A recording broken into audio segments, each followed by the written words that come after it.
Today I'm going to explain to you why most career advice is pretty awful. To illustrate my point, I'm going to take a look at 3 different pieces of career advice that is available on popular YouTube videos. These videos are linked in the video description below. I will excerpt bits of the videos as well. My first and least favorite video is one by Ivan Carmichael. He has 3 million subscribers on his channel. In a video with 500,000 views that is titled, "This is the best career advice that you're ever going to get," Evan describes his own approach to finding a great, satisfying career. The second video is from a TEDx Youth Talk. It has an astonishing 5.5 million views, and the presenter, Benjamin Todd, is the founder of a group called 50,000 Hours. The video, "To Find the Work You Love, Don't Follow Your Passion," is more convincing than the first. Benjamin's message is heartfelt, and he clearly believes it. But what he is saying is really problematic, and it's just not sound advice. The third video, and my favorite, is one by Ashley Stahl, and it's presented at TEDx Berkeley. This video has a very respectable 1.2 million views and is called 3 Questions to Unlock Your Authentic Career. I found her ideas interesting. They got me thinking quite a lot. But nonetheless, Ashley's advice is still quite misleading. Honestly, I want Ashley to be right. And the first time listening to her talk, I thought she was onto something pretty profound. But after spending a bit of time thinking about it, you find that it quickly starts to fray and come apart. I guess what I'm really trying to say in this edition of Pernicious Chattel is that the value of most career advice is pretty terrible. I think career guidance is great entertainment and might help you pick some goal or another, but I don't think there is some glorious solution to a guaranteed happy future.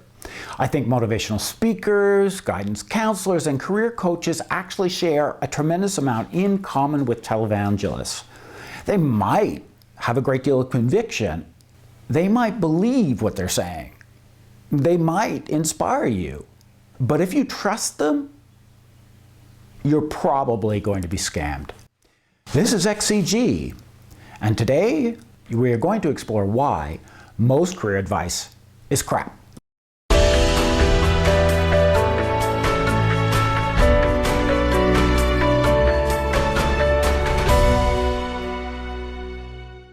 So let's start with Ivan Carmichael.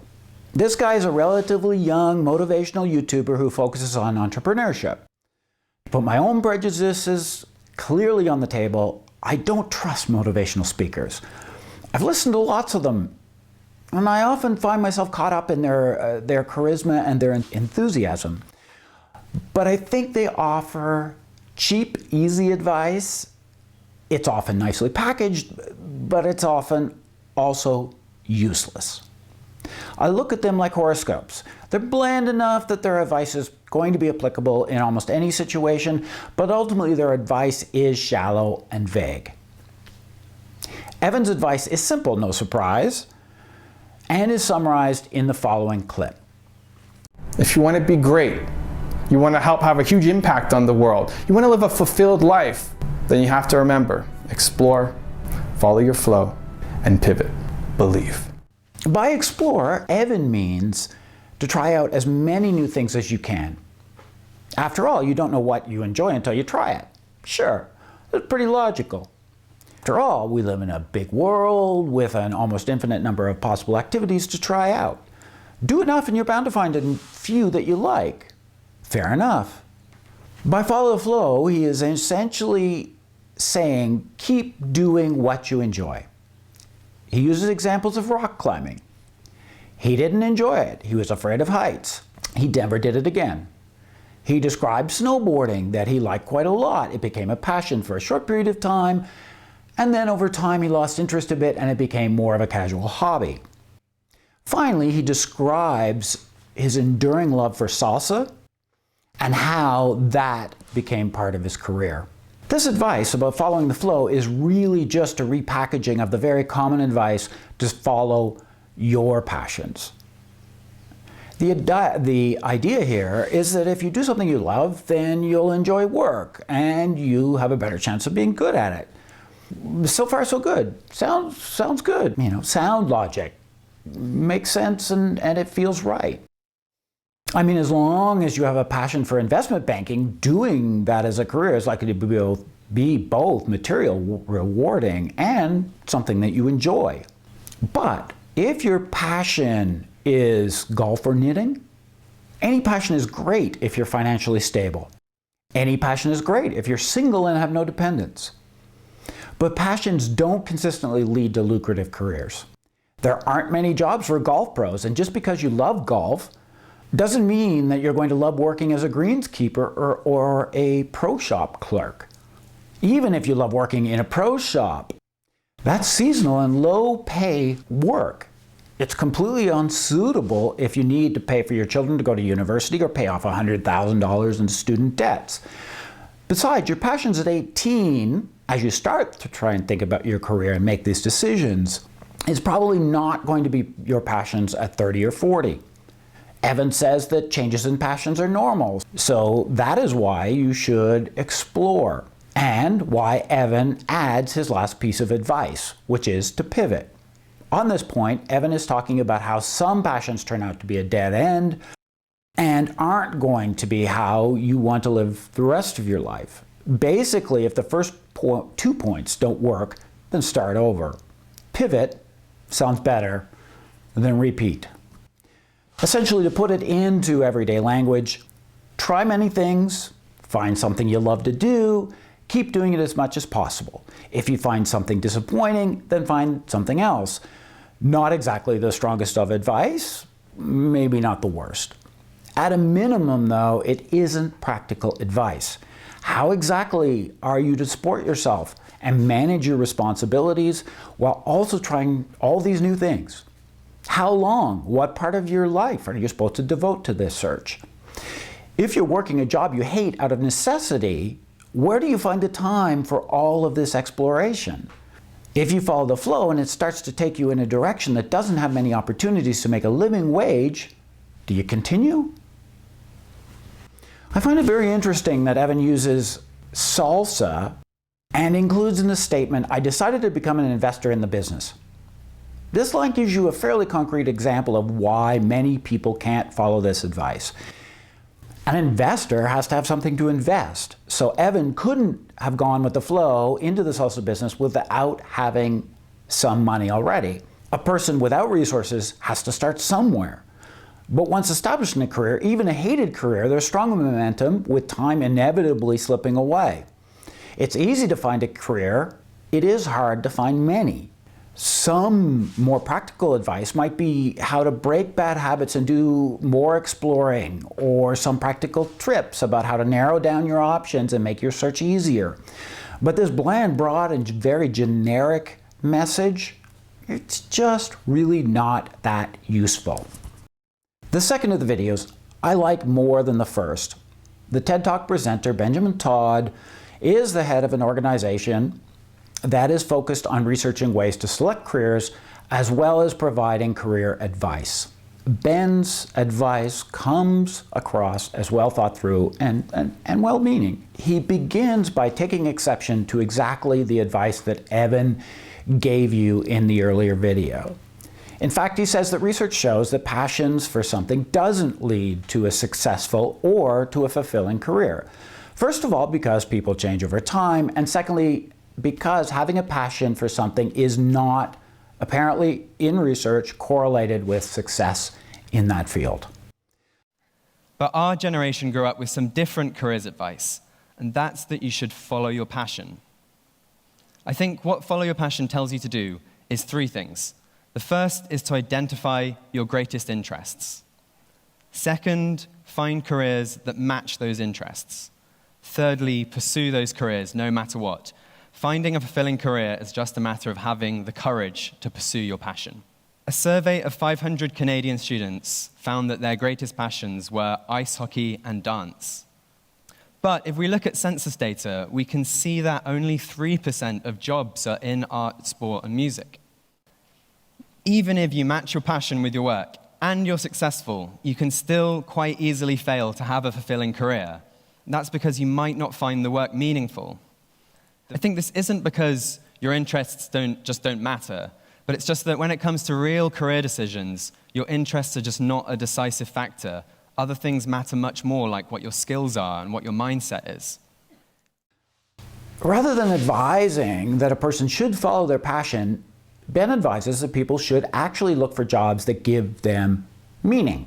He then goes on to say that the best way to have a career is through finding a job that makes the world a better place, because, as he says, altruism is the one thing you will never regret. If I had to sum up careers advice as a single slogan, here's what I would choose. Do what's valuable. The first of these is to explore. Learn all you can about the world and test yourself out in different things. Secondly, go after some skills and try and get good at them. And these are skills that are really in demand and can be used in many different areas. And then when you get those skills, go and find the biggest, most pressing social problems you can and apply your skills to solving them. Altruism is one thing you'll never regret. If we really want to be fulfilled in our own careers, we have to stop focusing so much on our own interests and instead ask what we can do for other people. Despite Ben's obvious strong ethics, this is really horrible advice. Who exactly decides what the world's most pressing problems are? For instance, is spreading your religion a meaningful thing to do? Has the role of missionaries spreading their message among the heathens led to consistently good things? What about the UN, always a force for good in the world? Even if we assume that NGOs and other charities are a force for good in the world, how many paid employees do these organizations have? And is that type of work really suitable for everyone?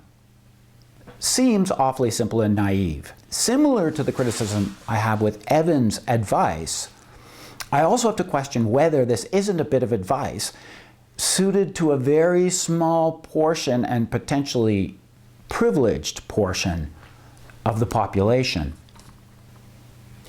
If you already have a family, debts, and responsibilities, how do you choose? Is it more altruistic to take a pay cut and go to work on one of the world's problems?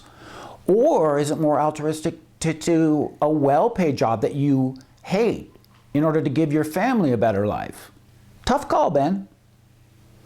Another concern is with the research that Ben cites, that apparently proves that helping professions are consistently more rewarding and more satisfying than other types of careers.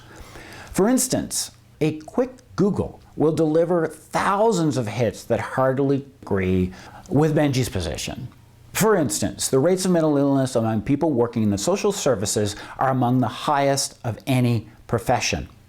According to the U.S. Office for National Statistics Health and Safety Executive, around 2,320 of health and social workers per 100,000 employees, so 2.32%, report cases of work-related stress, depression, or anxiety, with an average of 0.92 days per annum lost per worker.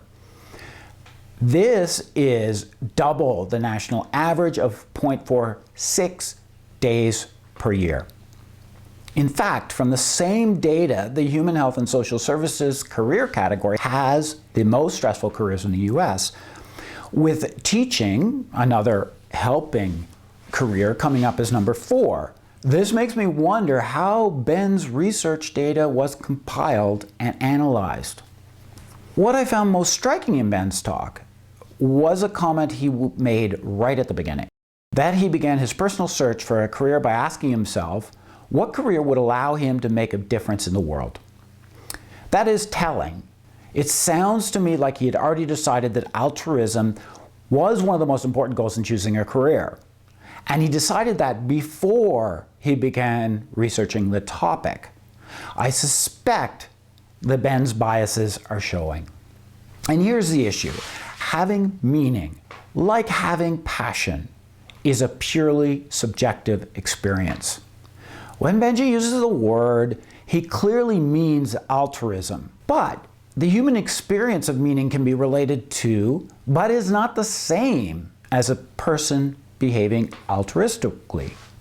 We wouldn't call a scientist an altruist, yet she might find great meaning in her work. Like one social worker may look on the children that he has helped and find great meaning in those successes, while another might wake up at night agonizing about all the children that he couldn't help. Where one finds fulfillment, the other finds sadness and stress and failure. Both have chosen their profession for altruistic reasons, but both don't experience meaning. For one, there is meaning. For another, there is only bureaucracy, an insurmountable problem, and continued unmitigated suffering. Now, I can't really fault Benji in his intent. He strikes me as a very honest and earnest in his convictions. But I still think that he is giving some really bad advice. If he had said, search for meaning, make that a career, and maybe we would have the start of some good advice. But as soon as he narrows it down to altruism, he begins to direct everyone down a path that may be suitable only for a minority. We may aspire to be self-sacrificing saints, but for some, caring for your family, your neighbors, and your community is living an excellent and meaningful life. We don't all have the capacity to throw down our lives in the service of others. While we may all hold up truly good people as inspiration, I'm not sure that exemplary people are in any way representative of the mass of humanity. There is something special and maybe something better, but unfortunately is also something rare. Moving on to the last and by far my favorite video, again from TED Talk, this one TEDx Berkeley, and with 1.2 million views. The presenter, Ashley Stahl, who happens to be another young career coach, shares her story, her personal story, in order to illustrate her career advice. And I tell people my answer is simple. Political science is what I love, but career coaching is what I am. Ashley agrees with Benji that following your passions is not the ideal way to find a rewarding career. But unlike Benji, she focuses on who you authentically are with the message that you don't choose what you love, but the career that is most suitable and authentic to you is the most likely to be rewarding. Your interest in a subject does not guarantee your success in a career with it. Realize how important it is for all of us to tune out the social pressure to find what we love and tune into something more significant for your career and your life, who you are. Her method includes asking yourself 3 questions. What am I good at? What do people tell me I'm good at? And what is holding me back? She recommends starting with these questions as a way of narrowing your search down, but also advises that you should hire a coach if you get stuck. If you ask yourself these 3 questions, you'll be able to do more of what you are, not just what you love. I find myself rather taken with Ashley's advice. I think she is saying something that is somewhat useful. If we can find a role for ourselves that fits with our character, our skills, and our preferences, then it seems to me we do have a good chance to be happy in that role. That role might not match our most ardent passions, our most strongest interests, but it might be fulfilling because it is something that we were born to do, that we're comfortable with, that we do well, and we excel at. I also like the idea that there's some depth to this advice, unlike that of our motivational speaker, Evan. It leaves some room for diversity, unlike our speaker, Benji.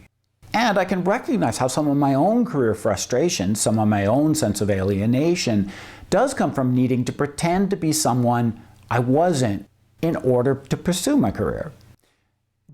Acting disingenuously is very difficult to maintain, it's tiring, and it can be damaging to a person's mental health.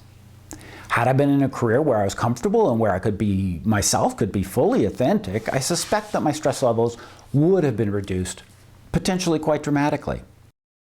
But I nonetheless do have a huge concern. It is simply too easy to say, and it is really hard to implement. Obviously, in a 15-minute TED Talk, there will always be an oversimplification, and her proviso, "you may need to get help," does moderate my criticism somewhat. But I have to point out that a significant portion of the world's population has no idea who they really are. The endless pressures to fit in put on human beings who are fundamentally a social creature has a powerfully repressive force on individuality, and in many instances, I think this leaves the authentic self hidden, even from the self. My experience is that the true self is often covered up in childhood and hasn't even had the chance to really mature.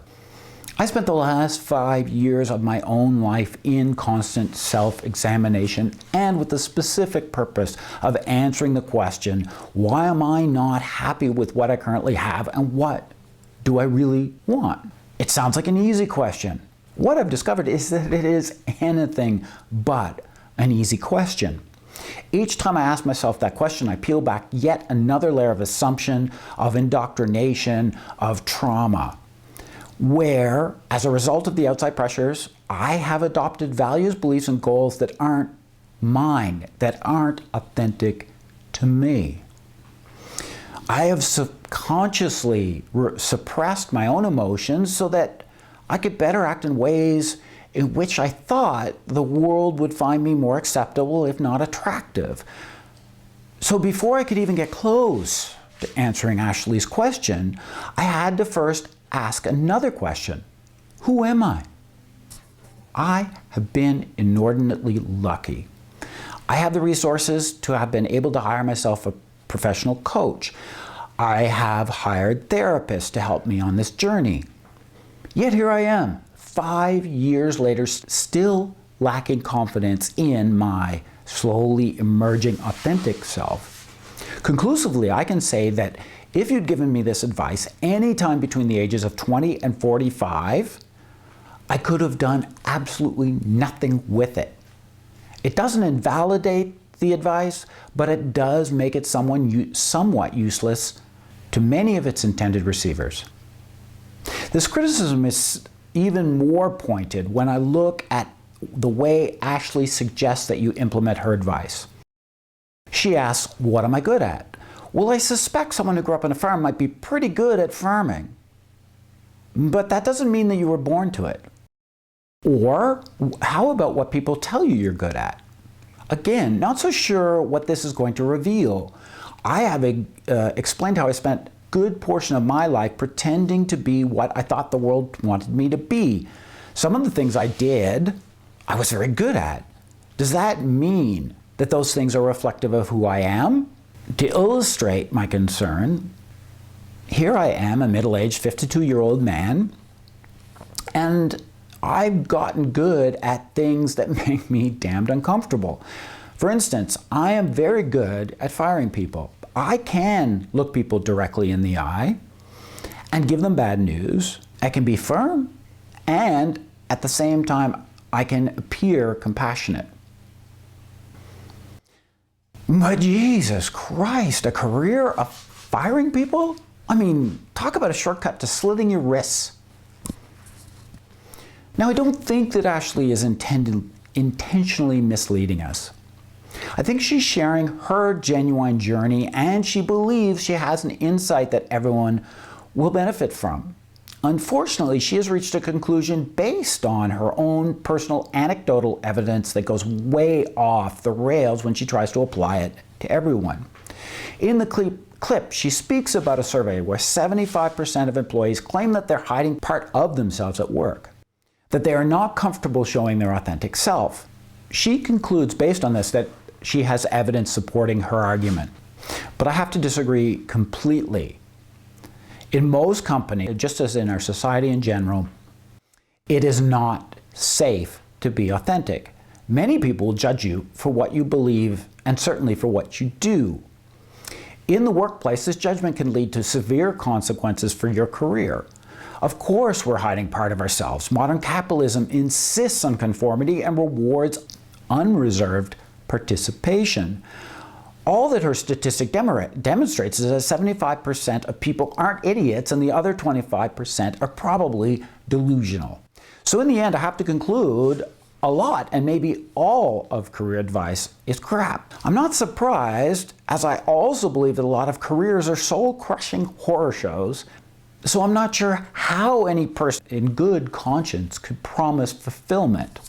So what do these three presenters all have in common that makes them so confident and well-meaning? One, they're all young, and God, I miss the confidence of youth.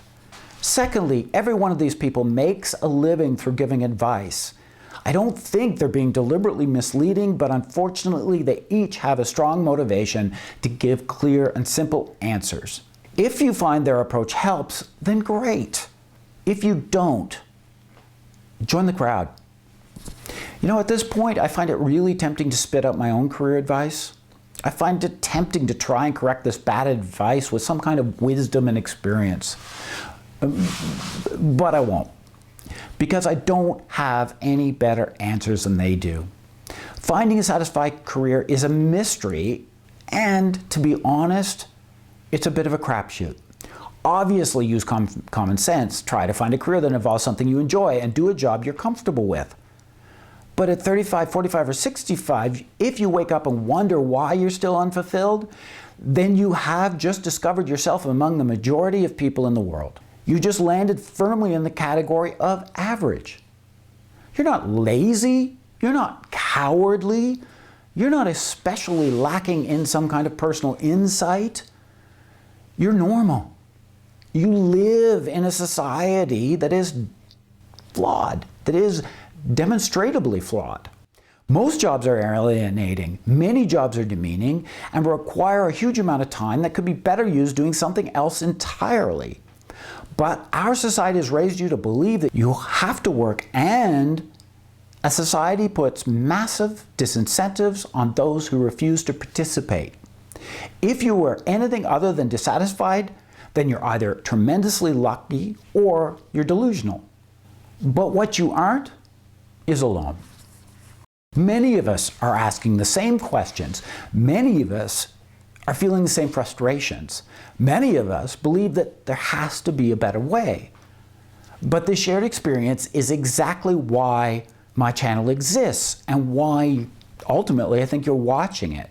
No one has the right answer. As a good friend of mine says, surround yourself by people seeking God and avoid anyone who claims to have found him. This is a pretty good axiom, and I think we can apply it a little bit differently in this particular instance. No one can hand you your ideal future. A lot of you want to work to help you find the way. But please, whatever you do, don't follow anyone blindly. And don't follow anyone who promise you they have a simple and easy answer. Our search for meaning, our search for fulfillment and a more authentic life will continue. And that's why this is XCG, who's wishing that you would please subscribe and join my search for a better way. And in the meantime, I hope that you stumble across many joyous surprises as well as a few disappointments that are going to be inevitable on your journey to freedom.